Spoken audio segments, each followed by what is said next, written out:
I know a lot of people who make phenomenal money despite being average or even below average people simply because they are not insecure. I'll say that in a different way. I know a lot of people who did not score high on their SATs. They did not go to a great college. They maybe even didn't graduate high school. They're not that sharp. They're just normal old country boys or whatever it might be. But they make phenomenal money simply because they're not insecure. A lot of people are held back in this world, worried about what other people think of them, worried if they can do it, waiting for permission. And the truth about business, the truth about life in general, is that nobody's going to give you permission to do out things that can give you outsized returns.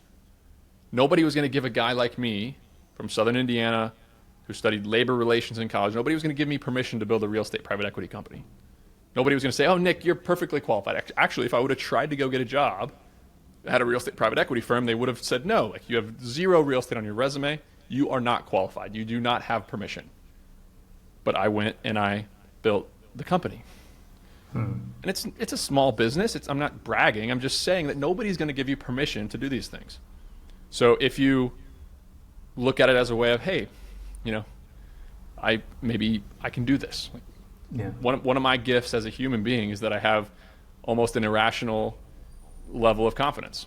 I think things are going to be easier than they are. I think that's a trait that most entrepreneurs share, but I always think I can do it. And I get humbled all the time by business. Business is really hard, but I always think that I can do it.